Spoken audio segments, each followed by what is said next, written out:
जय श्री राधे कृष्ण। आप सभी का आपके अपने YouTube channel BK Mishra present में बहुत बहुत स्वागत है। आइए आज आप सब सुनेंगे श्री सत्यनारायण व्रत की कथा। जो भी भक्त प्रत्येक पूर्णिमा तिथि के दिन भगवान सत्यनारायण का पूजन करते हैं, कथा श्रवण करते हैं, इससे भगवान सत्यनारायण अति प्रसन्न होते हैं। कली काल में भगवान सत्यनारायण का पूजन, जो कि बड़ा ही पुण्य फलदायी माना गया है, यह सभी प्रकार के पाप और ताप को नष्ट करने वाला है तथा इस दिन व्रत को धारण करके भगवान का पूजन करके कथा सुनते हैं, इससे भगवान सत्यनारायण अपने भक्तों के सभी प्रकार के दुख और कष्टों को दूर कर देते हैं तथा सुख और समृद्धि का आशीर्वाद प्रदान करते हैं और अंत में भगवान की धाम की प्राप्ति होती है। तो आइए सुनते हैं श्री सत्यनारायण व्रत की कथा।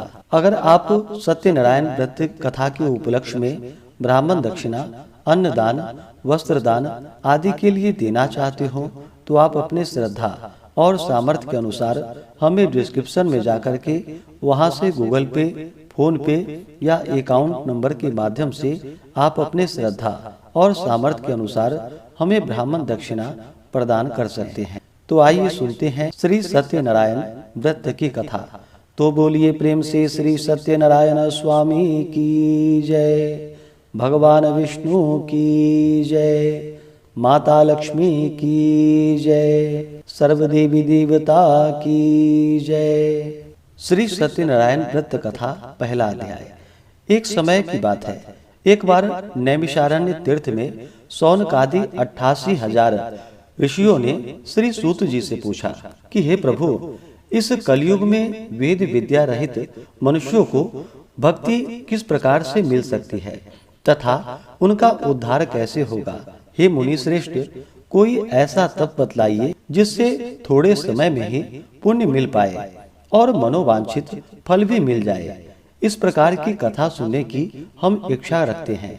सर्व शास्त्रों के ज्ञाता श्री सूत जी बोले कि हे वैष्णवों में पूज्य, आप सभी ने प्राणियों के हित की बात पूछी है, इसलिए मैं एक ऐसे श्रेष्ठ व्रत को आप लोगों को बतलाऊंगा जिसे नारद जी ने लक्ष्मी नारायण जी से पूछा था और लक्ष्मीपति ने मुनि श्रेष्ठ नारद जी से कहा था। आप सब इसे ध्यान से सुनिए।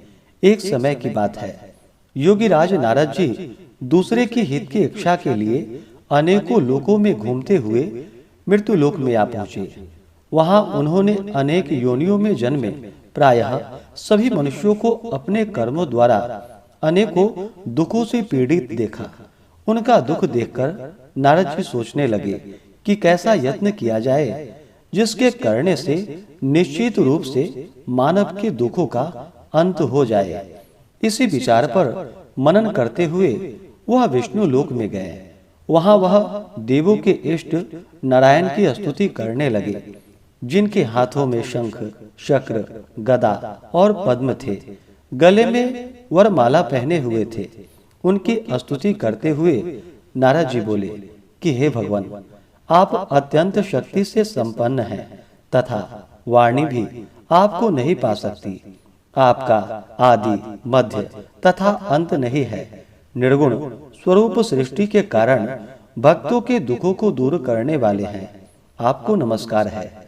नारद जी की स्तुति सुनकर विष्णु भगवान बोले कि हे मुनि श्रेष्ठ, आपके मन में क्या बात है? आप किस काम के लिए पधारे हैं, उसे निसंकोच होकर कहिए। इस पर नारद मुनि बोले कि मृत्यु लोक में अनेक योनियों में जन्मे मनुष्य अपने कर्मों के द्वारा अनेकों दुख से दुखी हो रहे हैं। हे नाथ, आप मुझ पर दया रखते हैं तो बतलाइए कि वो मनुष्य थोड़े प्रयास से ही अपने दुखों से कैसे छुटकारा पा सकते हैं। भगवान श्री हरि बोले कि हे नारद, मनुष्यों की भलाई के लिए तुमने बहुत ही अच्छी बात पूछी है, जिसके करने से मनुष्य मोह से छूट जाता है। वह बात मैं आपसे कहता हूँ, उसे सुनो। स्वर्ग लोक व मृत्यु लोक में दोनों में एक दुर्लभ उत्तम व्रत है जो पुण्य देने वाला है। आज प्रेमवश होकर मैं उसे आपसे कहता हूँ। श्री सत्यनारायण भगवान का यह व्रत अच्छी तरह विधान पूर्वक करके मनुष्य तुरंत ही यहाँ सुख भोग कर मरने पर मोक्ष को प्राप्त होता है। श्री हरि के वचन को सुनकर नारद जी बोले कि उस व्रत का फल क्या है और उसका क्या विधान है? यह व्रत किसने किया था? इस व्रत को किस दिन करना चाहिए? सभी कुछ विस्तार से बतलाइए। नारद जी की बात सुनकर भगवान श्री हरि बोले, दुख व शोक को दूर करने वाला यह सभी स्थानों पर विजय दिलाने वाला है। मानवों को भक्ति व श्रद्धा के साथ शाम के समय श्री सत्यनारायण की पूजा धर्म पारायण होकर ब्राह्मणों व बंधुओं के साथ करनी चाहिए। भक्ति भाव से ही नैवेद्य, केले का फल, घी, दूध और गेहूं का आटा सवाया ले। गेहूं के स्थान पर साठी का आटा लेकर शक्कर तथा गुड़ लेकर के वह सभी भक्ष्य योग्य पदार्थों को मिलाकर भगवान को भोग लगाए। ब्राह्मणों सहित बंधु बांधवों को भी भोजन कराए। उसके बाद स्वयं भोजन करे। भजन कीर्तन के साथ भगवान की भक्ति में लीन हो जाए। इस तरह से सत्यनारायण भगवान का यह व्रत करने पर मनुष्य की सारी इच्छाएं निश्चित रूप से पूरी होती है। इस कली काल अर्थात कलयुग में मृत्यु लोक में मोक्ष का यही एक सरल उपाय बताया गया है। इस प्रकार से श्री सत्यनारायण व्रत कथा में पहले अध्याय की कथा पूर्ण हुई। तो बोलिए प्रेम से श्री सत्यनारायण स्वामी की जय। दूसरे अध्याय की कथा। श्री सूत जी बोले कि हे ऋषियों, जिसने पहले समय में इस व्रत को किया था उसका इतिहास कहता हूँ, ध्यान से सुनो। सुंदर काशीपुरी नगरी में एक अत्यंत निर्धन ब्राह्मण रहता था। भूख प्यास से परेशान वह धरती पर घूमता रहता था। ब्राह्मणों से प्रेम करने वाले भगवान ने एक दिन ब्राह्मण का वेश धारण कर उसके पास जाकर पूछा कि हे विप्र, नित्य दुखी होकर तुम पृथ्वी पर क्यों घूमते हो? दीन ब्राह्मण बोला, मैं निर्धन हूँ, मैं भिक्षा के लिए धरती पर घूमता हूँ। हे भगवान, यदि आप इसका कोई उपाय जानते हो तो बतलाइए। वृद्ध ब्राह्मण कहते हैं कि सत्यनारायण भगवान मनोवांछित फल देने वाले हैं, इसलिए तुम उनका पूजन करो। इसे करने से मनुष्य सभी दुखों से मुक्त हो जाता है। वृद्ध ब्राह्मण बनकर आए सत्यनारायण भगवान उस निर्धन ब्राह्मण को व्रत का सारा विधान बतलाकर अंतर ध्यान हो गए। ब्राह्मण मन ही मन सोचने लगा कि जिस व्रत को वृद्ध ब्राह्मण करने को कह गए हैं, मैं उसे जरूर करूंगा। यह निश्चय करने के बाद उसे रात में नींद नहीं आई। वह सवेरे उठकर सत्यनारायण भगवान के व्रत का निश्चय कर भिक्षा मांगने के लिए चला गया। उस दिन निर्धन ब्राह्मण को भिक्षा में बहुत सा धन प्राप्त हुआ, जिससे उसने बंधु बांधवों को साथ लेकर के श्री सत्यनारायण भगवान का व्रत संपन्न किया। भगवान सत्यनारायण का व्रत संपन्न करने के बाद वह निर्धन ब्राह्मण सभी दुखों से छूट गया और अनेक प्रकार की संपत्तियों से युक्त हो गया। उसी समय से वह ब्राह्मण हर माह इस व्रत को करने लगा। इस तरह से सत्यनारायण भगवान के व्रत को जो मनुष्य करेगा वह सभी प्रकार के पापों से छूटकर मोक्ष को प्राप्त होगा। जो मनुष्य इस व्रत को करेगा वह सभी दुखों से मुक्त हो जाएगा। श्री सूत जी बोले, इस तरह से नारद जी से नारायण जी का कहा हुआ श्री सत्यनारायण व्रत को मैंने तुमसे कहा है। हे विप्रो, मैं अब और क्या कहूँ? ऋषि बोले कि हे मुनिवर, संसार में उस विप्र से सुनकर और किस किस ने इस व्रत को किया, हम सब इस बात को सुनना चाहते हैं। इसके लिए हमारे मन में श्रद्धा का भाव है। श्री सूत जी बोले कि हे मुनियों, जिसने इस व्रत को किया है वह सब सुनो। एक समय वही विप्र धन व ऐश्वर्य के अनुसार अपने बंधु बांधवों के साथ इस व्रत को करने को तैयार हुआ। उसी समय एक लकड़ी बेचने वाला बूढ़ा आदमी आया और लकड़ियां बाहर रखकर अंदर ब्राह्मण के घर में गया।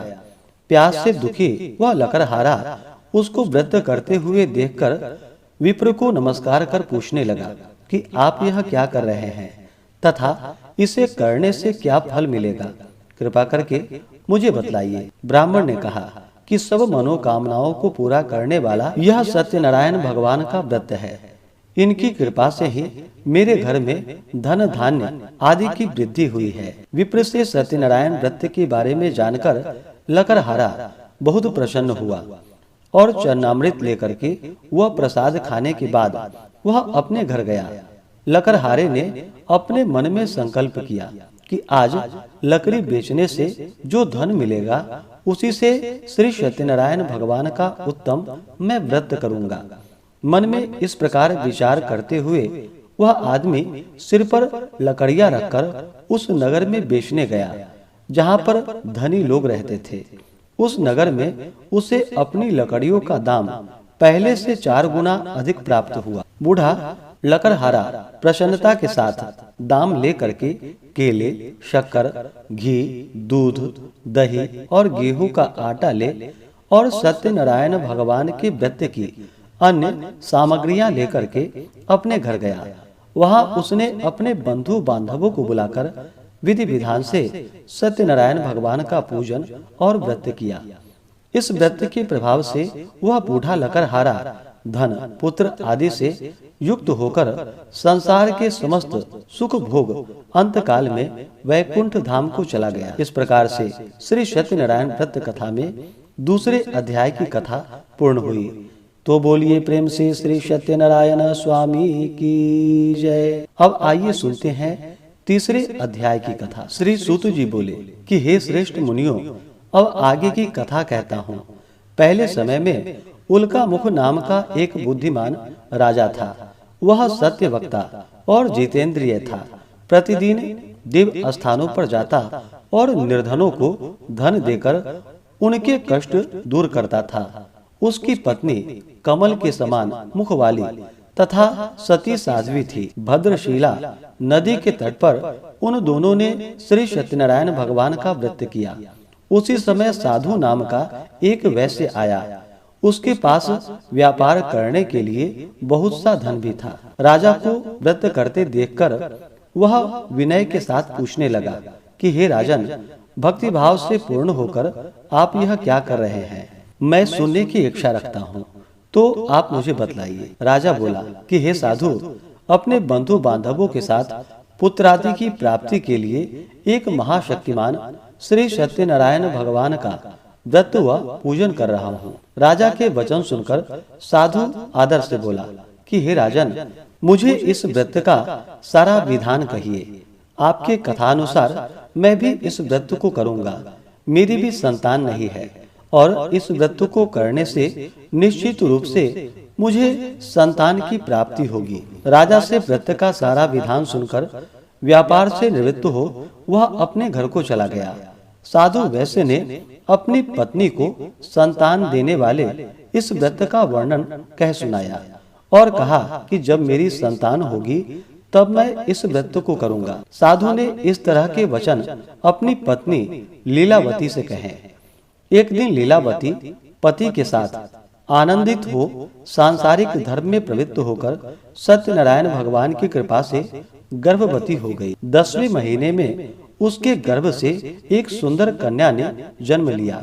दिनों दिन वह ऐसे बढ़ने लगी जैसे कि शुक्ल पक्षी की चंद्रमा बढ़ता है। माता पिता ने अपनी कन्या का नाम कलावती रखा। एक दिन लीलावती ने मीठे शब्दों में अपने पति को याद दिलाया कि आपने सत्यनारायण भगवान के जिस व्रत को करने का संकल्प लिया था उसे करने का समय आ गया है। आप इस व्रत को करिए। साधु बोला कि हे प्रिय, इस व्रत को मैं उसके विवाह पर करूंगा।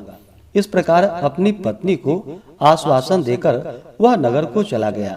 कलावती पिता के घर में वृद्धि को प्राप्त हुई और दिनों दिन बढ़ने लगी। साधु ने एक बार नगर में अपनी कन्या को सखियों के साथ देखा तो तुरंत ही दूत को बुलाया और कहा कि मेरी कन्या के योग्य वर देख कर के आओ। साधु की बात सुनकर दूत कंचन नगर में पहुंचा और वहां देखभाल कर लड़की के सुयोग्य वणिक पुत्र को ले आया। सुयोग्य लड़के को देखकर साधु ने अपनी बंधु बांधवों को बुलाकर अपनी पुत्री का विवाह कर दिया। लेकिन दुर्भाग्य की बात यह थी कि उसने अभी भी सत्यनारायण भगवान का व्रत नहीं किया। इस पर श्री सत्यनारायण भगवान क्रोधित हो गए और श्राप दे दिया कि साधु को अत्यधिक दुख की प्राप्ति हो। अपने कार्य में कुशल साधु बनिया जमाई को लेकर समुद्र के पास स्थित होकर रत्नासारपुर नगर में गया। वहां जाकर दामाद ससुर दोनों मिलकर चंद्रकेतु राजा के नगर में व्यापार करने लगे। एक दिन भगवान सत्यनारायण की माया से एक चोर राजा का धन चुराकर भाग रहा था। उसने राजा के सिपाहियों को अपना पीछा करते देख चुराया हुआ धन वहां रख दिया जहां पर साधु अपने जमाई के साथ ठहरा हुआ था। राजा के सिपाहियों ने साधु वैश्य के पास राजा का धन पड़ा देखा तो वह ससुर जमाई दोनों को बांधकर प्रसन्नता के साथ राजा के पास ले गया और कहा कि उन दोनों चोरों को हम पकड़कर ले आए हैं, आप आगे की कार्यवाही कीजिए। राजा की आज्ञा से उन दोनों को कठिन कारावास में डाल दिया गया और उसका सारा धन भी उससे छीन लिया गया। श्री सत्यनारायण भगवान से श्राप से साधु की पत्नी भी बहुत दुखी हुई। घर में जो धन रखा था उसे चोर चुरा कर ले गए। शारीरिक तथा मानसिक पीड़ा वह भूख प्यास से अति दुखी हो अन्न की चिंता में कलावती घूमने के लिए एक ब्राह्मण के घर में गई। वहां उसने श्री सत्यनारायण भगवान का व्रत होते देखा, फिर कथा भी सुनी। वह प्रसाद ग्रहण कर रात को घर वापिस आई। माता ने कलावती से पूछा कि हे पुत्री, अब तक तुम कहाँ थी, तेरे मन में क्या है? कलावती ने अपनी माता से कहा कि हे माता, मैंने एक ब्राह्मण के घर में श्री सत्यनारायण भगवान का व्रत देखा है। कन्या के वचन सुन लीलावती भगवान के पूजन के लिए तैयार होने लगी। लीलावती ने परिवार व बंधुओं सहित सत्यनारायण भगवान का पूजन और व्रत किया और उनसे वर मांगा कि मेरे पति तथा जमाई शीघ्र घर आ जाएं। साथ ही यह भी प्रार्थना की कि हम सब का अपराध क्षमा करे। श्री सत्यनारायण भगवान इस व्रत से संतुष्ट हो गए और राजा चंद्रकेतु को सपने में दर्शन देकर कहा कि हे राजन, तुम उन दोनों वैश्यों को छोड़ दो और तुमने उनका जो धन लिया है उसे वापिस कर दो। अगर ऐसा नहीं किया तो मैं तुम्हारा धन, राज्य व संतान सभी को नष्ट कर दूंगा। राजा को यह सब कहकर वह अंतर ध्यान हो गए। प्रातः काल सभा में राजा ने अपना सपना सुनाया, फिर बोले कि वणिक पुत्रों को कैद से मुक्त कर सभा में ले आओ। दोनों ने आते ही राजा को प्रणाम किया। राजा मीठी वाणी में बोला कि हे महानुभावों, भाग्यवश ऐसा कठिन दुख तुम्हें प्राप्त हुआ है, लेकिन अब तुम्हें कोई भय नहीं है। ऐसा कहकर राजा ने उन दोनों को नए वस्त्राभूषण भी पहनाए और जितना धन लिया था उसका दुगुना धन वापिस कर दिया। दोनों वैश्य अपने घर को चल दिए। इस प्रकार से श्री सत्यनारायण व्रत कथा में तीसरे अध्याय की कथा पूर्ण हुई। तो बोलिए प्रेम से श्री सत्यनारायण स्वामी की जय। अब सुनते हैं चौथे अध्याय की कथा। श्री सूत जी बोले, वैश्य ने मंगलाचार कर अपनी यात्रा आरंभ की और अपने नगर की ओर चल पड़ा। उसके थोड़ी दूर जाने पर एक दंडी वेशधारी श्री सत्यनारायण ने उससे पूछा कि हे साधु, तेरी नाव में क्या है? अभिमानी वणिक हंसता हुआ बोला कि हे दंडी, आप क्यों पूछते हो? क्या धन लेने की इच्छा है? मेरी नाव में तो बेल व पत्ते भरे हुए हैं। वैश्य के कठोर वचन को सुनकर भगवान बोले कि तुम्हारा वचन सत्य हो। दंडी ऐसे वचन कहकर वहां से दूर चले गए। कुछ दूर जाकर समुद्र के किनारे बैठ गए। दंडी के जाने के बाद साधु वैश्य ने नित्य क्रिया के पश्चात नाव को ऊंची उठते हुए देखकर अचंभा माना और नाव में बेल पत्ते आदि देखकर वह मूर्छित होकर जमीन पर गिर पड़ा। मूर्छा खुलने पर वह अत्यंत शोक में डूब गया। तब उसका दामाद बोला कि आप शोक न मनाए, यह दंडी का श्राप है, इसलिए हमें उनकी शरण में जानी चाहिए, तभी हमारी मनोकामना पूरी होगी।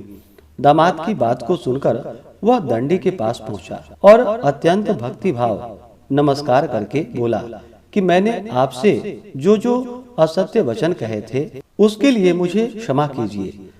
ऐसा कहकर महान शोकातुर हो वह रोने लगा। तब दंडी भगवान बोले कि हे वणिक पुत्र, मेरी आज्ञा से बार बार तुम्हें दुख प्राप्त हुआ है, तू मेरी पूजा से विमुख हुआ है। साधु बोला कि हे भगवान, आपकी माया से ब्रह्मा आदि देवता भी आपके रूप को नहीं जानते, तब मैं अज्ञानी कैसे जान सकता हूँ। आप प्रसन्न होइए। अब मैं सामर्थ्य के अनुसार आपकी पूजा करूंगा, मेरी रक्षा करो और पहले के समान नौका में धन भर दो। साधु वैश्य के भक्ति पूर्वक वचन को सुनकर भगवान प्रसन्न हो गए और उसकी इच्छा अनुसार वरदान देकर अंतर ध्यान हो गए। ससुर जमाई जब नाव पर आए तो नाव धन से भरी हुई थी। फिर वही अपने अन्य साथियों के साथ सत्यनारायण भगवान का पूजन कर अपने नगर को चल दिया।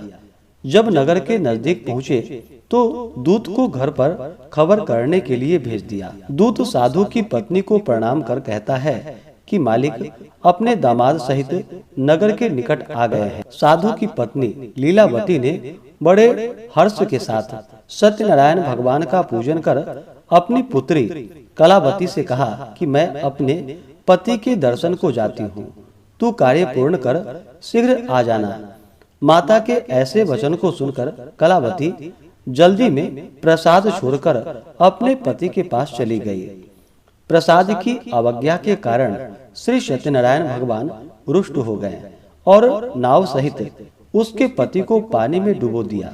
कलावती अपने पति को वहां न पाकर रोती हुई जमीन पर गिर गई। नौका को डूबा हुआ देख वह कन्या को रोता देख साधु दुखी होकर बोला कि हे प्रभु, मुझसे तथा मेरे परिवार से जो भूल हुई उसके लिए क्षमा करे। साधु के दीन वचन को सुनकर श्री सत्यनारायण भगवान प्रसन्न हुए और आकाशवाणी हुई कि हे साधु, तेरी कन्या मेरी प्रसाद को छोड़कर आई है, इसलिए उसका पति अदृश्य हो गया है। यदि वह घर जाकर प्रसाद खाकर लौटती है तो उसे उसका पति अवश्य प्राप्त होगा। ऐसी आकाशवाणी को सुनकर कलावती घर पहुंची और प्रसाद खाकर फिर आकर अपने पति के दर्शन करती है। इसके बाद साधु अपने बंधु बांधवों सहित श्री सत्यनारायण भगवान का विधि विधान से पूजन करता है। इस लोक का सुख भोग वह अंत में स्वर्ग को प्राप्त होता है। इस प्रकार से श्री सत्यनारायण दत्त कथा में चौथे अध्याय की कथा पूर्ण हुई। तो बोलिए प्रेम से श्री सत्यनारायण स्वामी की जय। अब सुनते हैं पांचवें अध्याय की कथा। श्री सूत जी बोले कि हे ऋषियों, मैं और भी एक कथा सुनाता हूँ, उसे भी ध्यान पूर्वक सुनो। प्रजा पालन में लीन तुंगध्वज नाम का एक राजा था। उसने भी भगवान का प्रसाद त्याग कर बहुत ही दुख प्राप्त किया। एक बार वन में जाकर वन्य पशुओं को मारकर वह बड़ के पेड़ के नीचे आया। वहां उसने ग्वालों को भक्ति भाव से अपने बंधुओं सहित सत्यनारायण भगवान का पूजन करते देखा। अभिमानवश राजा ने उन्हें देखकर भी पूजा स्थान में नहीं गया और ना ही उसने भगवान को नमस्कार किया। ग्वालों ने राजा को प्रसाद दिया, लेकिन उसने वह प्रसाद नहीं खाया और प्रसाद को छोड़कर वह अपने नगर को चला गया। जब वह नगर में पहुंचा तो वहां सब कुछ तहस नहस हुआ पाया, तो वह शीघ्र ही समझ गया कि यह सब भगवान ने ही किया है। वह दोबारा ग्वालों के पास पहुंचा और विधि पूर्वक पूजा करके प्रसाद खाया, तो श्री सत्यनारायण भगवान की कृपा से सब कुछ पहले जैसा हो गया। दीर्घ काल तक सुख भोगने के बाद मरणोपरांत उसे स्वर्गलोक की प्राप्ति हुई। जो मनुष्य परम दुर्लभ इस व्रत को करेगा तो भगवान सत्यनारायण की अनुकंपा से उसे धन धान्य की प्राप्ति होगी। निर्धन धनी हो जाता है और अभय मुक्त हो जीवन जीता है। संतानहीन मनुष्यों को संतान सुख प्राप्त होता है और सारे मनोरथ पूर्ण होने पर मानव अंतकाल में वैकुंठ को जाता है। सूत जी बोले, जिन्होंने पहले इस व्रत को किया है अब उसके दूसरे जन्म की कथा कहता हूँ। वृद्ध सतानंद ब्राह्मण ने सुदामा का जन्म लेकर मोक्ष की प्राप्ति की। लकड़हारे ने अगले जन्म में निषाद बनकर मोक्ष को प्राप्त किया।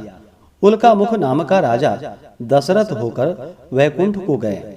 साधु नाम के वैश्य ने मोर ध्वज बनकर अपने पुत्र को आरे से चीरकर मोक्ष को पाया। महाराज तुंग ध्वज ने स्वयंभू होकर भगवान में भक्ति युक्त हो कर्म करके मोक्ष को प्राप्त किया। इस प्रकार से श्री सत्यनारायण व्रत कथा में 5वें अध्याय की कथा पूर्ण हुई। तो बोलिए प्रेम से श्री सत्यनारायण स्वामी की जय, भगवान विष्णु की जय, माता लक्ष्मी की जय, सर्व देवी देवता की जय। इसी प्रकार से जो भी भक्त सच्ची श्रद्धा के साथ नियम और निष्ठा के साथ भगवान सत्यनारायण का पूजन करते हैं, व्रत रखते हैं, कथा श्रवण करते हैं, तो भगवान सत्यनारायण की कृपा से उनके सभी दुख व कष्ट दूर हो जाते हैं तथा सभी प्रकार के सुख और समृद्धि की प्राप्ति होती है। तो आशा करता हूँ कि यह कथा आपको अच्छा लगा हो। इसी प्रकार से ज्ञानवर्धक जानकारियाँ प्राप्त करते रहने के लिए, व्रत पूजा के बारे में जानने के लिए, कथा को सुनने के लिए चैनल पे अगर आप पहली बार आए हैं तो चैनल को लाल बटन दबा करके सब्सक्राइब करें, साथ में बेल आइकन घंटी को दबाएं ताकि आने वाली वीडियो का नोटिफिकेशन आपको समय से मिलता रहे। वीडियो को लाइक करें, शेयर करें। सुखी रहें और स्वस्थ रहें। जय श्री राधे कृष्ण। धन्यवाद।